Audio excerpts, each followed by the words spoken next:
यही घटनाको कुरा गर्ने हो भने पनि अमेरिकी साम्राज्यवादको खास गरेर चाहिँ ट्रम्पको जो विरोध भइरहेको छ त्यो बाहिर मात्रै भएको छैन, खुद अमेरिकाभित्रै भइरहेको छ। अमेरिकामा लाखौँको जुलुस निक्लियो भनेर हामी चाहिँ टेलिभिजनमा हेर्न पाउँछौँ, देख्न पाउँछौँ र त्यो सुन्न पाउँछौँ। जहाँ उसले शासन चलाएको छ त्यही भित्र पनि त्यस्तो विरोध हुनु भनेको चाहिँ त्यो जनताको चेतना स्तर माथि रहेछ भन्ने कुरा नि बुझिन्छ र जनताको बिचको एकतालाई कति महत्त्व दिइन्छ भन्ने कुरा चाहिँ त्यो कुराले चाहिँ पुष्टि गर्छ। र जहाँसम्म साम्राज्यवादको कुरा हो, यो लेनिनले धेरै अगाडि गर्नुभएको कुरा के हो भने साम्राज्यवाद भनेकै युद्ध हो, वार भनेकै युद्ध हो। किनभने साम्राज्यवादको कामै के हो भने युद्ध भड्काउने र हतियारहरू बेच्ने र चाहिँ बजार कब्जा गर्ने र देशहरूको सीमा अतिक्रमण गर्ने, उसको साम्राज्यवाद त्यसै कारणले नै ऊ साम्राज्यवाद हो। त्यस हुनाले साम्राज्यवादले त्यो भूमिका खेल्छ नै। अहिले पछिल्लो चरणमा आएर चाहिँ खास गरी गाजापट्टीमा चाहिँ जो इजरायलले अतिक्रमण गरेको छ, अतिक्रमण मात्रै होइन कि नरसंहार गरेको छ, त्यो संसारमा कमै त्यस्ता नरसंहारहरू चाहिँ होला इतिहासमा उल्लेख भएको छ। त्यहाँ करिब 100 जना जति चाहिँ प्यालेस्टाइनीहरूको चाहिँ हमासको चाहिँ आक्रमणबाट चाहिँ मरेपछि चाहिँ इजरायलहरूले चाहिँ जुन आक्रमण गरे लगभग 50,000को ज्यान दियो भने त्यो निर्दोष मान्छे हो। युद्धमा मारिने एउटा कुरा हो, तर त्यो त युद्ध नै के भन्ने त्यसलाई एकतर्फी रूपमा चाहिँ साम्राज्यवादीले दिएको हतियारहरू प्रयोग गर्दै नरसंहार गरेको छ। करिब 50,000को हत्या गर्ने चाहिँ जुन चाहिँ यहुदीवादी राज्य हो त्यसले चाहिँ अब उनीहरूले चाहिँ आक्रमणको निशानालाई अझ सिगानतिर पनि सोझाइसकेपछि अब त्यसले अर्को रूप लियो। किनभने अहिले साम्राज्यवाद भनेको के हो भने उसले सबै अधिकारहरू चाहिँ आफूमाथि नै केन्द्रित हुनुपर्छ र उसले यो संसारमा जे पनि गर्न पाउँछ, अरूले केही पनि गर्न पाउँदैन। अहिले इरानमाथि हमला जो न्युमा गरिरहेको छ त्यो अचम्म लाग्छ।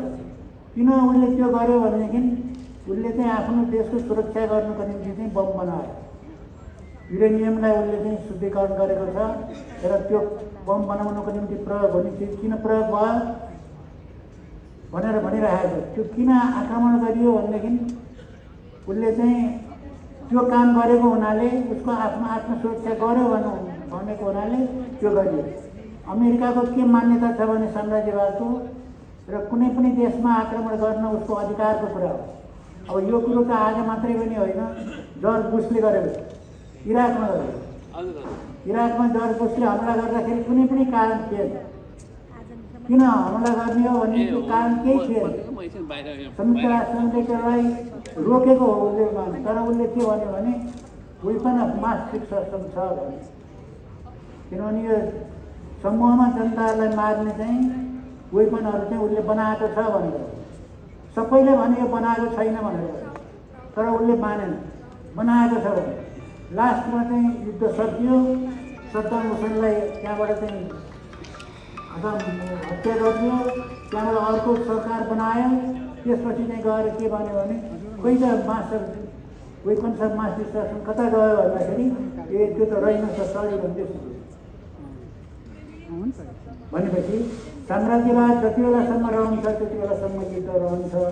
र हामीले चाहिँ साम्राज्यवाद विरोधी ओपिनियनहरूलाई, मतहरूलाई चाहिँ बलियो बनाउनु चाहिँ जरुरी छ। र अहिले जुन चाहिँ ऊ जो भइरहेको छ इरानमा, त्यो त वास्तवमा हामीले अहिले हामीले जुन समर्थन गरेको छ इरानलाई, त्यहाँको व्यवस्था राम्रो भयो भनेर समर्थन गरेको होइन। यहाँ सायद यहाँ आयोजक पार्टीले कसैले पनि इरानको व्यवस्था राम्रो हो त्यसकारण त्यो व्यवस्था चाहिँ रहनुपर्छ भनेर कसैले भनेको छैन। त्यो इरानी जनताको पक्षमा चाहिँ हामीले आवाज उठाइरहेका छौँ। किनभने इरानलाई पनि आफ्नो देशको सुरक्षाको ग्यारेन्टी गराउनको लागि उसलाई पनि अधिकार छ र विदेशमा हमला गर्न, विदेशी शक्तिले हमला गर्न हुँदैन। र अमेरिकी राष्ट्रपतिले चाहिँ अब ट्रम्पले चाहिँ के गर्यो भनेदेखि हामीले समाचारहरू सुनिरहेको छ। उसले के भन्यो भनेदेखि अब मैले निर्णय गर्न सकेको छैन यो युद्धको बारेमा, यो निर्णय गर्न सकेको छैन, यो कहिले निर्णय गर्नुहुन्छ तपाईँले भनेर पत्रकारहरूले सोद्धाखेरि उसले के भनेको थियो भने 2 हप्ता टाइम लाग्यो मलाई। 2 हप्तामा चाहिँ म गृह कार्य गर्ने पनि गर्छु, सबै कुरा गर्छु, 2 हप्तापछि म चाहिँ सूचना दिन्छु भनेको 2 दिनमै आउन लाग्यो। अब यस्तो पनि कहीँ युद्ध हुन्छ, त्यत्रो अमेरिकाको राष्ट्रपति भनेर सम्मान गरेको हुन्छन्, त्यसको बोलीको कुनै ठेगान छैन। ट्र्यापमा पार्ने, षड्यन्त्र गर्ने, हत्या गर्ने त्यो धन्दा चाहिँ अमेरिकाको राष्ट्रपतिले लिइरहेको छ। तर अहिले पनि त्यही दोहोऱ्याएको छ। त्यसकारण चाहिँ यो लडाइँ हाम्रो अहिले मात्रै होइन, यो जारी रहन्छ। अब अमेरिका चाहिँ अहिले चाहिँ शक्तिशाली छ, तर एकपल्ट समय कस्तो आएको थियो भनेदेखि यो चाहिँ युनिपोलार वर्ल्ड भनेर भन्थे, एक ध्रुवीय विश्व। एक ध्रुवीय विश्वमा अमेरिकाको राष्ट्रपति चाहिँ त्यसको नेतृत्व चाहिँ उसले गर्ने त्यो भएको थियो। तर आवश्यकताले गर्दा फेरि नयाँ नयाँ शक्तिहरू चाहिँ उदय भइसकेपछि फेरि साम्राज्यवादी शक्तिहरू अरू पनि आइसकेपछि यो चाहिँ बहुउद्देश्य मल्टिपोलार भयो। अनि त्यहाँ तर अब अहिले चाहिँ के छ भने अहिले पनि मल्टिपोलारै छ, अरू देशहरू पनि छन् साम्राज्यवादीहरू। त्यस हुनाले मल्टिपोलार हुँदाखेरि चाहिँ फाइदा के हुने रहेछ भनेदेखि साम्राज्यवादको बिचको जो अन्तर्विरोध हो त्यसले कहिलेकाहीँ क्रान्तिकारीलाई पनि फाइदा पुग्छ। जसरी अहिले चाहिँ इरानमाथि हमला गर्दाखेरि यदि अरू त्यसको विरोध गर्ने देश नभएको भएदेखि इरानलाई जोगाउन गाह्रै पर्ने थियो। तर चाहिँ अरू साम्राज्यवादी शक्तिहरू पनि शक्तिशाली देशहरू पनि भएको हुनाले त्यसको अन्तर्विरोधबाट चाहिँ त्यहाँ फाइदा दिन चाहिँ सक्थ्यो। तर मुख्य शक्ति भनेको चाहिँ जनताले हो। हामी साम्राज्यवादबाट मद्दत दिन सक्छौँ त? हामीले सक्दैनौँ। क्रान्तिकारी शक्तिले त साम्राज्यवादी शक्तिबाट चाहिँ फाइदा लिन सक्ने खालको कुरा त हुँदैन। हाम्रो लागि त सबै साम्राज्यवाद उसै दुश्मनै हुन्छ। तर हाम्रो लागि सबभन्दा ठुलो कुरा के हो भने जनताको शक्ति हो र जनताको शक्तिमा चाहिँ हामी भर पर्नुपर्छ र जनताकै शक्तिमा आधारित भएर हामीले क्रान्ति पनि गर्ने हो। र अब क्रान्ति र युद्धको विषयमा माओले लेनिनहरूले धेरै कुराहरू भन्नुभएको छ। माओले भनेको 1-2वटा कुराहरूमा राखौँ। युद्ध भनेको चाहिँ अब युद्धसँग हामीले के गर्ने? अब युद्ध भीषण युद्धको सामना गर्न जनतासँग केही पनि हुँदैन। युद्धलाई चाहिँ युद्धले काउन्टर गर्नलाई हतियार त हुँदैन जनतासँग र क्रान्तिकारी शक्तिसँग। त्यसकारण त्यो शक्ति भनेको जनता हो। जनता भइसकेपछि त्यो युद्धलाई चाहिँ जनताले आफ्नो पक्षमा पार्न सक्छन्, जित्न सक्छन्। त्यो पनि हुन्छ। माओले जस्तो भन्नुभएको छ युद्धले क्रान्तिलाई जन्म दिन्छ भन्नुभएको। युद्ध चाहिँ आयो गयो, उसले त्यो नरसंहार गर्यो, त्यसपछि पछि हट्यो, त्यति नै मात्रै क्रिया प्रतिक्रिया हो त युद्धको भन्दाखेरि होइन। त्यो मात्रै प्रतिक्रिया होइन। उसले हस्तक्षेप गरेपछि साम्राज्यवादका विरुद्धको सङ्घर्षलाई अगाडि बढाउनु पर्यो, हामीले त्यसलाई माथि उठाउनु पर्यो र साम्राज्यवादलाई ध्वस्त पार्ने सङ्घर्षमा चाहिँ त्यो लडाइँलाई प्रयोग गर्नु पर्यो। त्यस हुनाले माओवादीले के भन्नुभयो भने माओलाई चाहिँ एउटा प्रश्न सोधिएको थियो, तपाईँहरूसँग त अहिले बम पनि छैन, त्यस्तो आणविक बम पनि छैन, अब ठुलो शक्ति जनता त ठुलो शक्तिमा छ, तर तपाईँहरूसँग त हतियारै छैन, अमेरिकी साम्राज्यवाद कागजी बाघ हो भन्नुहुन्छ तपाईँ। माओवादीले त्यो भन्नुहुन्थ्यो, अमेरिकी साम्राज्यवादलाई कागजी बाघ भन्नुहुन्छ, तर साँच्चैको बाघ भनेर आइसक्यो नि त अमेरिका। अब त तिनलाई खाने भइसक्यो, तपाईँ चाहिँ कागजी बाघ भनिरहनुहुन्थ्यो, त्यो कसरी सामना गर्नुहुन्छ भन्दाखेरि उहाँले के भन्नुहुन्थ्यो भने कागजी बाघ नै हो अमेरिका र चाहिँ अमेरिका कागजी बाघ हो, साम्राज्यवाद कागजी बाघ हो र त्यसका विरुद्ध हामी लडेर जित्छौँ भन्नुहुन्थ्यो। त्यो चाहिँ जनता नै सर्वोपरि हो भनेर जो भन्नुहुन्थ्यो त्यो कुरो सत्य साबित भयो। र अहिले अमेरिकाले त न्युक्लियर पावर को पनि विकास गरेको छ र साइन्समा पनि धेरै चाहिँ विकास गरेको छ, विज्ञानमा पनि सबै क्षेत्रमा विकास गरेर चाइना एउटा सम्पन्न राष्ट्र भएको छ। तर अमेरिकाको विरुद्ध कहिले पनि झुक्नु भएन। नझुकिकन चाहिँ अमेरिकासँग चाहिँ लडेरै जुधेरै चाहिँ चीन चाहिँ आफ्नो खुट्टामा उभियो र पछि गएर सम्पन्न राष्ट्र भयो र अहिले त उसँग आणविक हतियार पनि भयो। त्यस हुनाले युद्धसँग हामी डराउने होइन, कागजी बाघ हो हामीले। त्यो चाहिँ रणनीतिक दृष्टिकोणले अमेरिकी साम्राज्यवाद कागजी बाघ हो, राजनैतिक रूपले चाहिँ फेरि के भने साँच्चैको बाघ पनि हो। साँच्चैको वादका विरुद्ध लड्ने योजना पनि क्रान्तिकारीहरूले बनाउनुपर्छ र उसलाई हेप्नुपर्ने बेलामा चाहिँ साम्राज्यवाद कागजीवाद हो भनेर हेप्नु पनि पर्छ। त्यसो हुनाले युद्धको बारेमा अहिले यति कुरा राख्यौँ। अब अरू विषयहरू यहाँ हामीले यो कार्यक्रमको आयोजना गरिरहँदाखेरि हामीले कुनै त्यस्तो नर्म्सको बनाएका थिएनौँ। यस्तो बोल्ने यति बोल्ने भन्ने त्यो बनाउने कुरा पनि भएन। तर म के भन्न चाहन्छु भने कतिपय कुरा विषयहरू उठ्छन् भनेदेखि त्यहाँ टोकेर किटान गरेर कुनै पार्टीलाई अङ्कित गरेर त्यस्तो गर्नु चाहिँ हामीले गर्नु हुँदैन यस्तो कार्यक्रममा। किनभने त्यस्तो एकता चाहिँ कमजोर हुन्छ। त्यसो त नगरौँ। तर यहाँ आफ्ना विचारहरू राख्दाखेरि केही पऱ्यो भने त्यो माइन्ड पनि नभयो। हामीलाई नै भनेको हो कि हाम्रै पार्टीलाई भनेको हो कि भनेर पनि हामी त्यहाँ पनि नजाउँ। त्यसो गऱ्यो भनेदेखि सन्तुलित पनि हुन्छ। अब मलाई अहिले एउटा कुरो यहाँ राख्नु छ, यत्रो चाहिँ क्रान्तिकारी साथीहरू यहाँ उपस्थित हुनुहुन्छ र अहिले यो हामी चाहिँ अलग अलग एक्सर्साइज गरेको, अलग अलग भएर काम गरेको, हामीले कसैले पार्टी एकता भनेर पार्टी एकता गरेका छौँ, कसैको पार्टी फुट भएको छ, कसैको के भएको छ, विभिन्न खालका चाहिँ ऊहरू हामीले भुक्तभोगी भएका छौँ। तर यस सन्दर्भमा अलिकति हाम्रो पार्टीको तर्फबाट म केही कुराहरू राख्ने अनुमति चाहन्छु। हामीले चाहिँ वाम एकता हुनुपर्छ भनेर जसले पनि त्यही भन्ने गर्छौँ। हामी सबै पार्टीले त्यही भन्छौँ, आफ्नो आफ्नो डकुमेन्ट पनि देख्छौँ, भाषण गर्दाखेरि त्यही बोल्छौँ कि वामपन्थीको एकता हुनुपर्छ, हामी एक हुनुपर्छ भनेर भन्छौँ।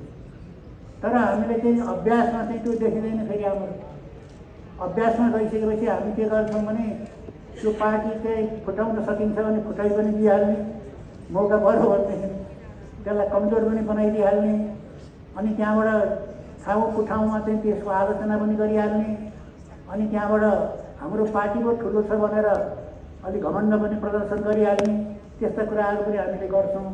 र हामीले यो गरिरहँदाखेरि के हुन्छ भने अर्कालाई असर पर्छ भन्ने कुरामा पनि ध्यान दिनु जरुरी छ। यो कुरामा त ध्यान दिउँ। मैले अहिले यहाँसँग भन्न खोजेको कुरा के हो भने नेपालको राजनीतिमा थोरै केहीको विषयमा केही कुरा राख्न चाहन्छु। त्यो कुरा के हो भनेदेखि अहिलेको नेपालको राजनीतिमा 3 धार देखिन्छ। जनरल राजनीतिक ट्रेन 3टा धारहरू छ। 3टा ट्रेनहरू त प्रायः देखिन्छन्, कहिले 3टा कहिले 2टा ट्रेनहरू हुन्छन्। अहिले नेपालमा 3टा राजनीतिक ट्रेनहरू छन्। एउटा ट्रेन भनेको के हो भनेदेखि यथास्थितिवादी ट्रेन हामीले परिभाषित गरेको। यथास्थिति भनेको जुन व्यवस्था अहिले छ त्यही ठिक छ, त्यसलाई परिवर्तन गर्नु हुँदैन, त्यही ठिक छ। यो चाहिँ लडेर ल्याएको व्यवस्था हो, यो रगत बगाएर ल्याएको व्यवस्था हो, यसमा सबै जनताको समर्थन छ, त्यसकारण चाहिँ यो व्यवस्थालाई टिकाउनुपर्छ भन्ने एउटा दृष्टिकोण। अब एउटा यो दृष्टिकोण थाहा पाइहाल्नु अब तपाईँहरू त्यो राजनीति गर्ने मान्छे थाहा छ, म नाम नलिनु। एउटा त्यो भयो। अर्को के छ भने यो व्यवस्था हुने भएदेखि त यसले 17 वर्षमा त आफ्नो रूप त देखाइहाल्यो नि। 17 वर्षमा यो व्यवस्थाले के गर्यो? हामीले के यसैको निम्ति चाहिँ त्यत्रो जनयुद्ध लडिएको थियो, नेपालमा त्यत्रो क्रान्ति भएको थियो? त्यो त थिएन। त्यो गर्न सकेन भनेपछि यो व्यवस्थाले यो गर्न पनि सक्दैन। किनभने यो व्यवस्था के हो भने लोकतान्त्रिक गणतन्त्र भनेको चाहिँ बुर्जुवा डेमोक्रेसी हो। यो चाहिँ राजतन्त्रभन्दा त प्रगतिशील छ एक कदम, त्यो त मान्ने कुरा भइहाल्यो। यो राजतन्त्रै त होइन। तर के हो भने जनताले मागेको, देशले खोजेको व्यवस्था यो चाहिँ हो।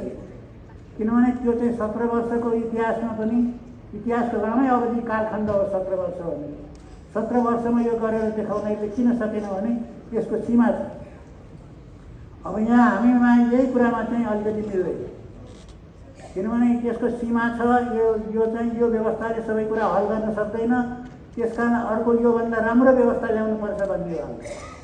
राम्रो व्यवस्था ल्याउने, अहिलेको बेलामा राम्रो व्यवस्था ल्याउने हो भने त्यो चाहिँ के हो भने जनगणतन्त्र भन्ने हाम्रो जनगणतन्त्र ल्याउनुपर्छ। किन हामी वामपन्थी हौँ भनेदेखि वामपन्थी त्यो एजेन्डा एउटा बनाउन, त्यही एजेन्डा लिएर हिँडौँ न। हामी सङ्घर्ष गरे पनि, आन्दोलन गरे पनि। अब पनि फेरि चाहिँ नेपाली कङ्ग्रेसले एजेन्डा बनाइदिएला, अनि त्यहाँबाट चाहिँ हामी अब त्यसैको पछि लागेर हिँडौँला भन्ने चाहिँ गरेर चाहिँ के वामपन्थी एकताको के अर्थ हुने हो र? त्यो वामपन्थी एकता भनेको चाहिँ के हो त भने आफ्नो एजेन्डा बनाएर त्यसलाई लागू गर्ने। आफ्नो एजेन्डा भनेको चाहिँ के हो भने हामीलाई लाग्ने कुरा चाहिँ के हो भने लोकतान्त्रिक गणतन्त्र भन्ने चाहिँ एउटा लाइनको धारा भयो। त्यो चाहिँ यथास्थितिवादी धारा भयो। अर्को सङ्घीय जनगणतन्त्र भन्ने चाहिँ त्यो चाहिँ त्योभन्दा अगाडि जाने धारा भयो। त्यसपछि हामी समाजवाद र साम्यवादतिर अगाडि बढ्न सक्छौँ भन्ने हो। त्यसकारण चाहिँ यो चाहिँ प्रगतिशील र वामपन्थी धारा यो हो। यो यथास्थितिभन्दा प्रगतिशील छ, यो वामपन्थी छ भन्ने हाम्रो भनाइ हो। तेस्रो चाहिँ अब राजतन्त्र भइगयो। राजतन्त्र भनेको त्यो त प्रतिगामी भइहाल्यो। त्यो प्रतिगामी चाहिँ राजतन्त्र हो। अब फेरि यहाँ एउटा ट्रेन्ड के पनि देखियो भनेदेखि अलिकति 2-4 हजार मान्छे चाहिँ उसको पक्षमा नारा लाउने बित्तिकै अब राजतन्त्र फर्किहाल्यो भन्ने खालको ट्रेन्ड पनि यहाँ देखियो। त्यो होइन। मलाई यो त्यो भन्दाखेरि एउटा कमिकको सम्झना त्यो उसमा हेरेको थिएँ, फेसबुकमा देखेको थिएँ। त्यो राजतन्त्रको बारेमा, राजाको बारेमा लेखेको थियो। त्यहाँ चाहिँ एकजना चाहिँ पत्रकार हुन्छ, अर्को एउटा नेताजी हुन्छ, दौरा सुरुवातको टोपी लगाएको ट्याक्क परेको नेताजी हुन्छ। नेताजीलाई पत्रकारले चाहिँ बोलाएर सोध्छ प्रश्न। अनि तपाईँलाई म प्रश्न सोध्न आँटेको, ल भन्नुहोस् त, नढाँटिकन भन्नुहोस्, मेरा चाहिँ श्रोताहरूलाई चित्त बुझ्दो खालको उत्तर दिनुहोस् तपाईँले राम्रोसँग। त्यो चाहिँ के गर्ने भनेदेखि